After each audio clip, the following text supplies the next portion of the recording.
아멘. 오늘 본문 마태복음 25장 1절에서 13절 9절을 가지고 가득 채우셨습니다라는 제목으로 하나님의 말씀을 성도님들과 함께 나누길 원합니다. 제가 종종 성도님들께 말씀을 전해드리면서 그러면서 이제 제가 어렸을 때 가족이 여행을 많이 다녔었다고 말씀드렸습니다. 그 수많은 로드 트립들 중에 특별히 제가 기억에 남은 한 가지 인상 깊었던 기억이 있는데요. 이제 중부 쪽에 이제 한 줄을 이제 계속해서 로드 트립을 향해 쭉 가다가 이제 앞에 갑자기 한 표지판이 있는 것을 보게 되었습니다. 근데 그 표지판이 어떠한 표지판이었냐면 바로 No Service Sign이었습니다. 그리고 경고판이었죠. No gas for next few hundred miles. 다음 수백 마일 동안 이제 기름을 넣을 수 있는 그런 주유소가 없으니 이제 If your tanks is not filled up, 너의 연료통이 가득 차 있지 않다면 지금 당장 돌아가서 연료통을 채우고 그리고 가라. 그렇게 경고판이 써여 있었습니다. 막 한국에서 온 지 얼마 안 됐었던 그런 어린 저는 정말 좀 놀랐었던 것 같습니다. 좀 상상도 못할 일이었죠. 땅이 얼마나 넓고 그리고 크길래 이제 차를 기름을 가득 채우지 아니하면 이렇게 지나가지 못할 정도로 얼마나 도로가 길고 또 그렇게 주유소가 없는 걸까. 만약에 그 사인을 못 보고 그냥 지나쳤거나 아니면 봤더라도 무시하고 지나갔다면 어떠한 일이 일어났을지 저희는 알 수 없습니다. 정말 아무도 없는 그런 들판에서 이제 어떻게 보면 조난되어서 구조만 기다리고 있었을 수도 있겠죠. 이처럼 연료가 가득 차 있는 것은 항상 중요한 것 같습니다. 우리가 얼마나 좋은 차를 몰던지 또는 그 차가 얼마나 연비가 좋던지 그런 것들은 다 상관이 없습니다. 결국 연료가 없으면 차는 그냥 어떻게 보면은 그냥 하나의 가만히 서 있는 금속 덩어리에 불과하고 그것을 우리의 목적지로 데려다 줄 수 없는 것을 우리가 보게 됩니다.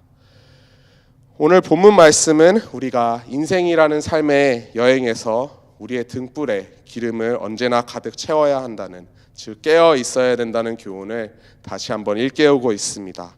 말씀의 배경부터 한번 보게 되면은 이제 예수님께서 예루살렘에 입성하신 뒤에 계속해서 그 옆에 주변 사람들, 특별히 예수님의 제자들이 염려할 만한 행동들을 계속해서 하십니다.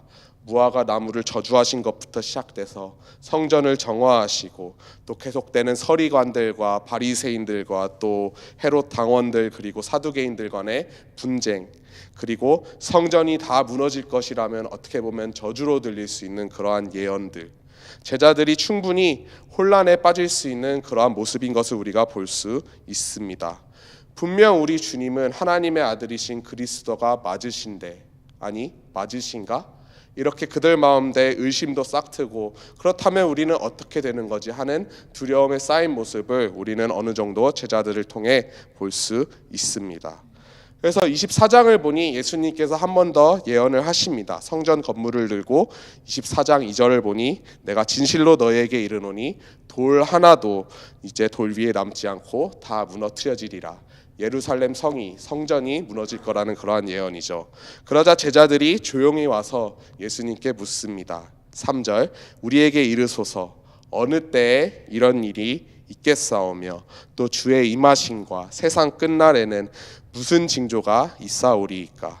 그래서 예수님께서 말세 그리고 당신의 재림의 징조가 어떠한 것들인지 상세히 설명해 주시고 덧붙여 강조하시는 말씀, 준비하여 깨어 있으라. 바로 이 오늘 본문에 기록된 열 처녀의 비유를 통해 우리에게 다시 한번 교훈하고 알려주시고 계신 것입니다.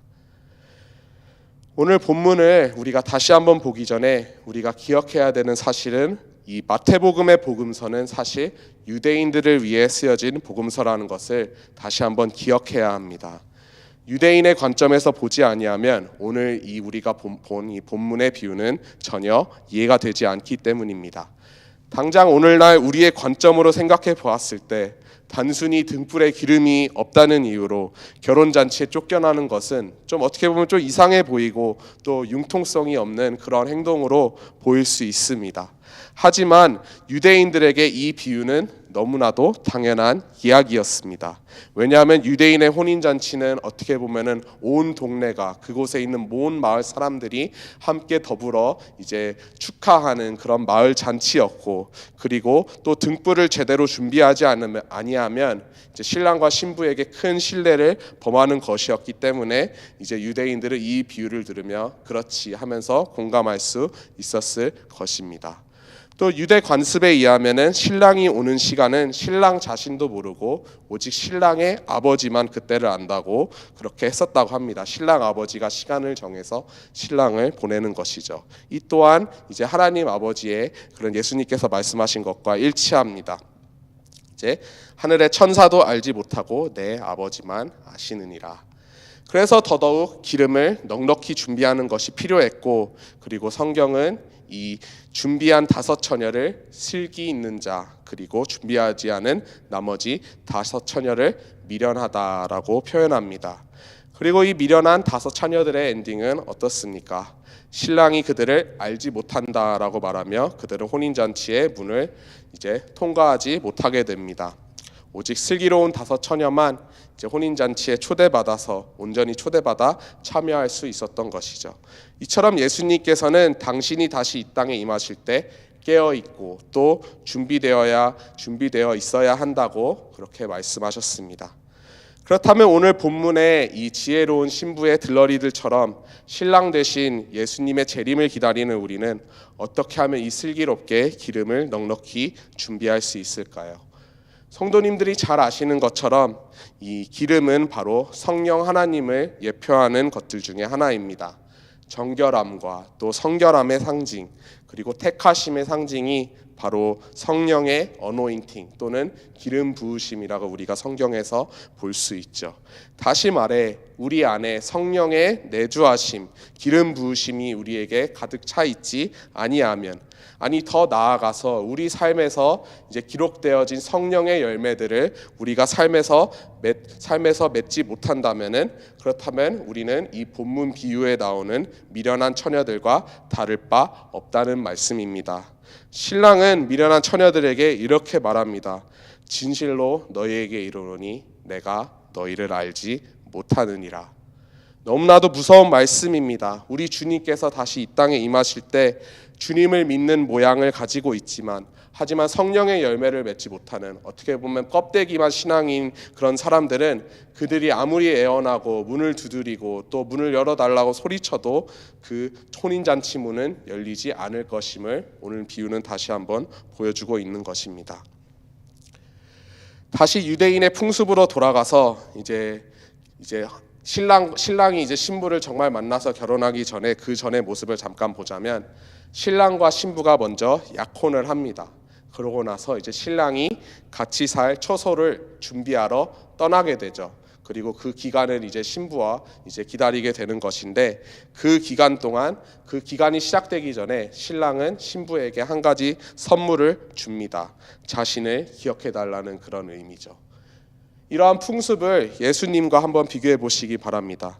요한복음 14장을 보니 이제 예수님께서도 내가 너희를 위해 처소를 예비하러 가노니, 그리고 26절 위로자 곧 아버지께서 내 이름으로 보내실 성령님, 그분께서 너희에게 모든 것을 가르치시고 내가 너희에게 무엇을 말하였든지 다 그 모든 것을 기억나게 하시리라.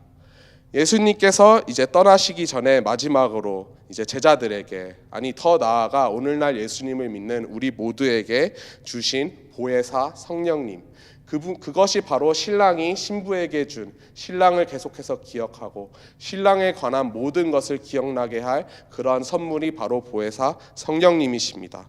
그리고 신랑 되신 예수님과 또 그분을 믿고 따르는 거룩한 신부인 교회, 그리고 그 교회를 이루는, 그리고 이제 교회 공동체를 모여 이루는 성도이자 이제 오늘 본문 비유에 나오는 이제 신부의 친구들인 우리 모두는 이 성령의 기름을 우리 인생의 여행길에서 항상 가득 채운 상태로 깨어 주님의 재림을 소망하며 기다려야 한다는 것이 오늘 본문의 교훈인 것입니다. 그래서 말씀을 마무리하겠습니다. 슬기로운 처녀들이 넉넉히 준비했던 그런 등불의 기름은 이미 예수 그리스도를 믿고 구원을 받은, 그리하여 거룩한 주님의 신부된 우리에게 선물로 값없이 다시 한번 주신 것을 우리는 기억해야 합니다. 이 받은 은혜를, 이 받은 성령님을 우리가 계속해서 관리하고 또 갖고 나가는 것처럼 늘 기름 가득하듯이 성령 충만한 삶으로 우리가 깨어 기다리는 그런 우리 모두가 되어야 할 줄로 믿습니다. 성령 충만한 삶을 산다는 것은 어떠한 삶입니까? 그것은 나의 외부에 이제 삶에서 성령의 열매를 맺는 것뿐만 아니라 내 안의 자아와 그리고 내 안에 있는 온 마음이 정말 성령님께 온전히 순복하여 그분이 이끄시는 대로 그분의 음성에 귀 기울여 듣고 그분의 인도하심을 쫓는 삶, 그것이 바로 성령 충만한 삶입니다. 그리고 이것은 누군가 나를 위해서 대신 해줄 수 없는 우리 스스로가 다 깨어 준비해야 하는 그러한 부분입니다. 미련한 처녀들이 다급하게 기름을 좀 나눠달라고 소리쳤지만 하지만 모두가 쓰기에 기름은 너무나도 적었습니다. 성령 충만, 더 나아가서 개인의 구원은 각 개인에게 달려있는 것이고 각자가 준비해야 된다는 것을 기억하시기 바랍니다. 성령님께 완전히 순복하고 또 외부에 맺혀지는 그런 성령의 열매들 뿐만 아니라 우리 내부 안에 모든 깊은 생각과 우리의 동기 또한 온전히 성령님께 붙들린 그런 성령 충만한 삶을 살아내는 저와 모든 성도님들 되시기를 주님의 이름으로 축복합니다. 같이 기도하시겠습니다. 사랑의 주님, 참 감사합니다. 오늘 말씀을 통해 다시 한번 우리가 주님이 다시 오실 때까지 언제 오실지 우리가 모르기 때문에 늘 깨어 있어야 한다는 그런 교훈을 우리에게 알려주시니 참 감사합니다. 또한 아무것도 없었던 그리고 아무것도 아닌 우리를 정말 귀한 주님의 신부로 삼아주시고 우리에게 주님을 기억하고 주님을 기념할 선물로 보혜사 성령님을 우리에게 보내주시니 참 감사합니다. 주님, 간구하는 것은 우리가 성령 충만한 삶을 살게 될 수 있게 되기를 소망합니다. 우리의 외부에서 삶에서 아버지 성령의 9가지 열매를 계속해서 맺고 아버지 더욱더 주님과 동행하는 삶을 살아내며 또 우리 안속에서도 아버지 더욱더 주님의 아버지 성령의 인도하심에 이끌려 아버지 하나님 그분을 더 인격적으로 닮아가는 아버지 주님과 더욱더 같아지는 그런 거룩하고 아버지 구별된 그런 삶을 살아내기를 아버지 간절히 소망합니다. 그렇게 지혜로운 5 처녀처럼 등불을 늘 가득 채우는 그런 성도들이 될 수 있도록 주여 우리를 붙들어 주시옵소서. 오늘 하루도 온전히 주님께 맡겨드립니다. 아버지 성령님께서 이 자리에 아버지 이 시간 함께 역사해 주셔서 우리에게 세임 주시고 아버지 성령께 붙들려 아버지 오늘 하루도 잘 살아낼 수 있도록 주여 역사하여 주시옵소서. 모든 것에 감사드리며 살아계신 예수 그리스도의 이름으로 기도드렸습니다. 아멘. 주님이 가르쳐 주신 기도로 예배 마치겠습니다. 하늘에 계신 우리 아버지여, 이름이 거룩히 여김을 받으시오며 나라의 마옵시며 뜻이 하늘에서 이루어진 것 같이 땅에서도 이루어지이다. 오늘날 우리에게 일용할 양식을 주옵시고 우리가 우리에게 죄 지은 자를 사하여 준 것 같이 우리의 죄를 사하여 주옵시고 우리를 시험에 들게 하지 마옵시고 다만 악에서 구하옵소서. 대개 나라와 권세와 영광이 아버지께 영원히 있사옵나이다.